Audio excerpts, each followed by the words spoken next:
50%. That's the failure rate.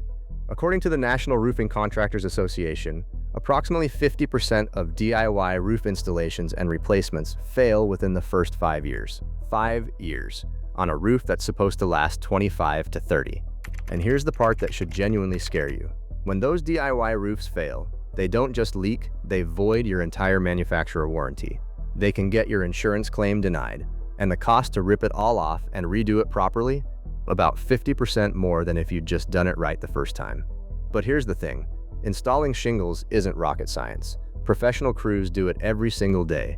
The difference between a roof that lasts 3 decades and one that fails in 3 years comes down to about a dozen critical steps that most tutorial videos either skip entirely or rush through in 10 seconds.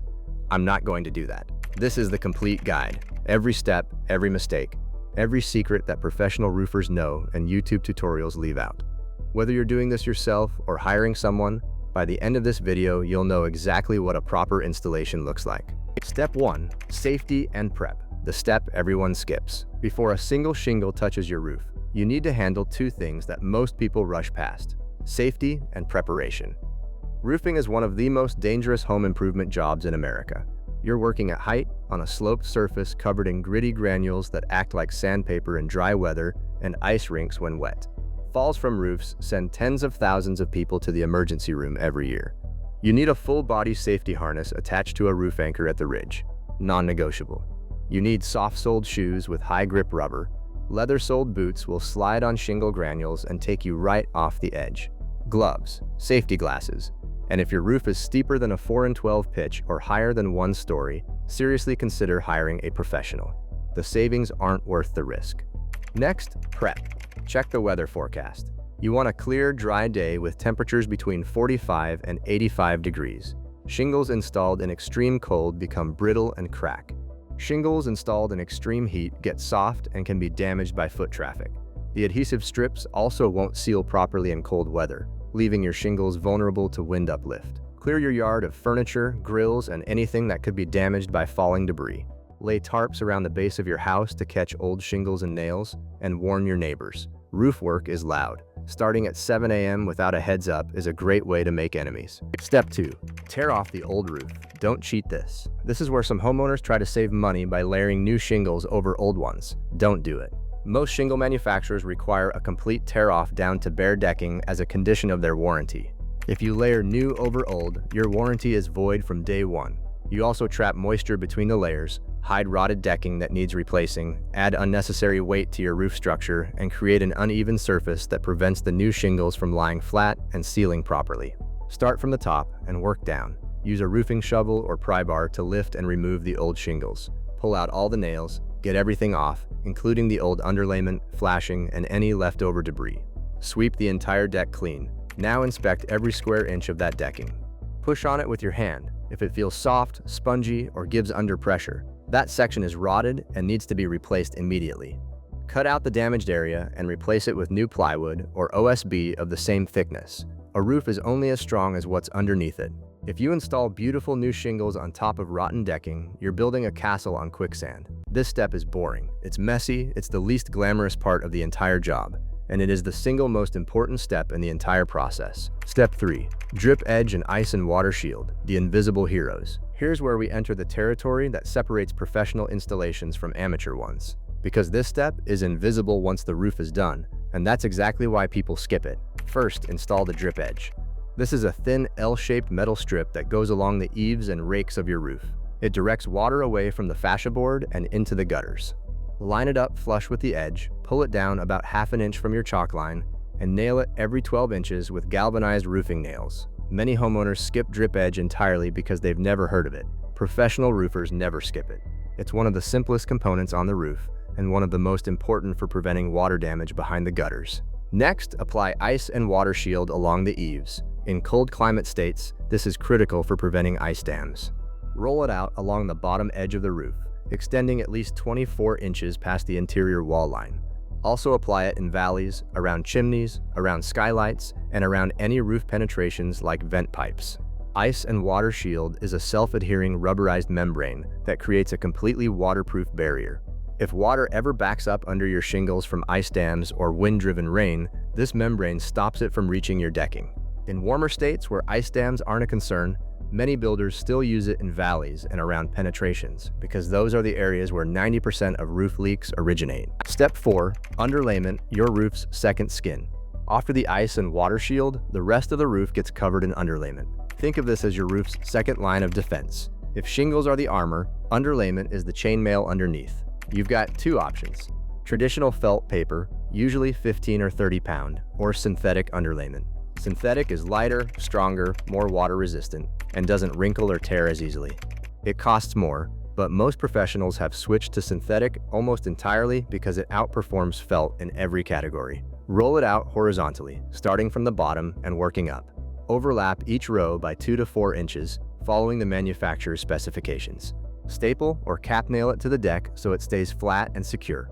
Here's a critical detail most tutorials skip. The underlayment must go over the drip edge at the eaves, but under the drip edge at the rakes. At the bottom, water flows over the drip edge into the gutter. At the sides, the drip edge goes on top to prevent wind from pushing water underneath. Getting this backwards is one of the most common installation mistakes, and it creates a direct path for water to get behind the drip edge and rot your fascia. If your contractor doesn't know this detail, that tells you everything you need to know about their experience level. Step 5. Starter strip and your first course, where most mistakes happen. This is where the actual shingles start going down, and it's where the majority of installation errors occur.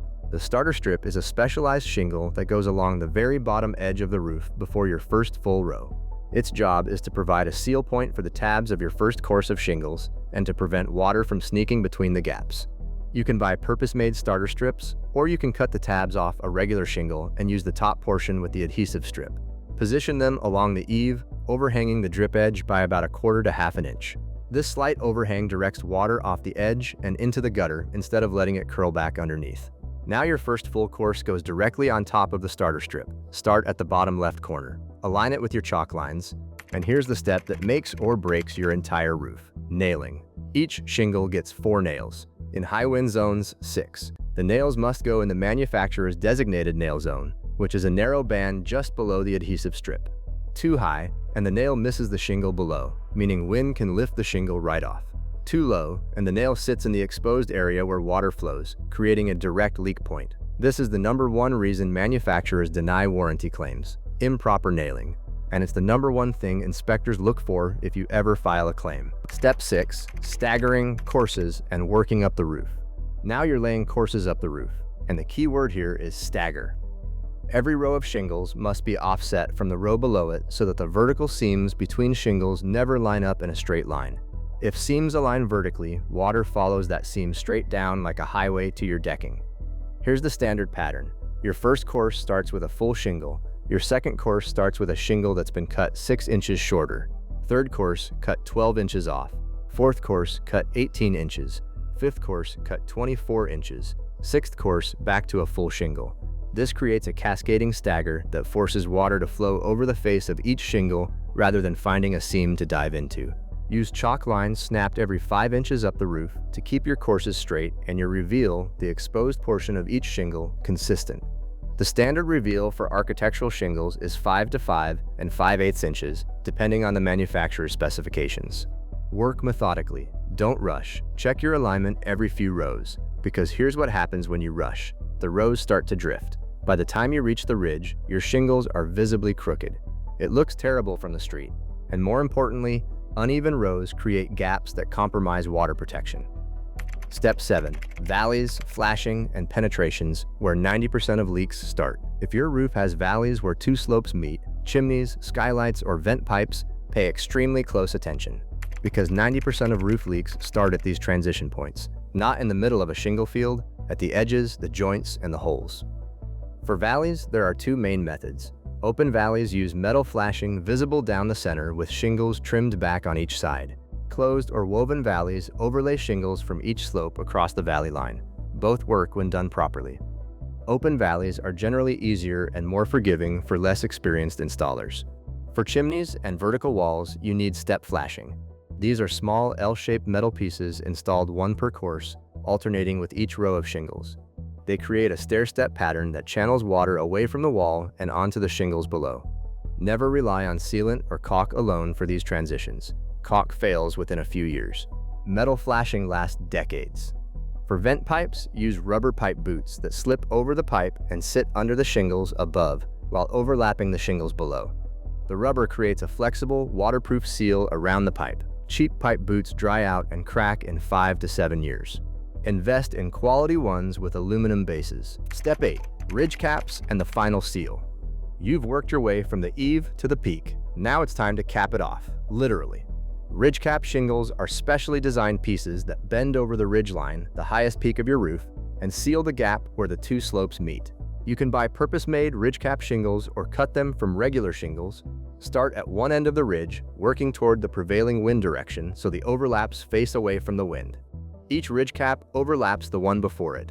Secure each one with 2 nails on either side, positioned so the next cap covers the nail heads. The final cap gets a dab of roofing sealant over the exposed nails. Don't skip this step or rush it. The ridge is the most exposed point on your entire roof. It takes the most wind, the most rain, and the most sun. A poorly installed ridge is practically an invitation for leaks. If your roof has hip ridges, those angled ridges that run from the peak to the eave on hip-style roofs, they get the same treatment. Work from the bottom of the hip upward toward the peak, overlapping as you go. After the ridge caps are done, do a final walkthrough. Check for any exposed nail heads and seal them with roofing cement. Look for loose shingles, gaps in the flashing, and any areas where sealant is missing. Fix everything now, because once you come off this roof, you don't want to be climbing back up in 6 months because you missed a nail. Before I let you go, I need to hit you with the most important information in this entire video, and it has nothing to do with hammers or nails. Your shingle warranty is a legal document, and it is shockingly easy to void. Here's what can kill your warranty overnight: DIY installation. Most manufacturers require that a licensed, certified contractor perform the work. If you install it yourself and something fails, they won't cover a penny. Using mixed brands. If you use gaff shingles with Owens Corning underlayment and a generic starter strip, your system warranty is void. Manufacturers require their complete ecosystem of products working together. Improper nailing. One nail in the wrong zone, and the manufacturer can deny your entire claim. They will send an inspector, they will pull up a shingle and check. Poor ventilation.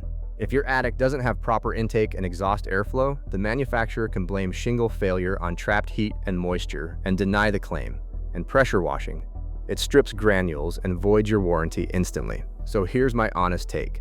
If you're replacing a few damaged shingles on a small, low-slope section of roof, and you're comfortable with heights, and you follow every step in this video, DIY can work. That's everything. From safety harness to ridge cap, from drip edge to warranty documentation, now you know what a properly installed shingle roof looks like, step by step.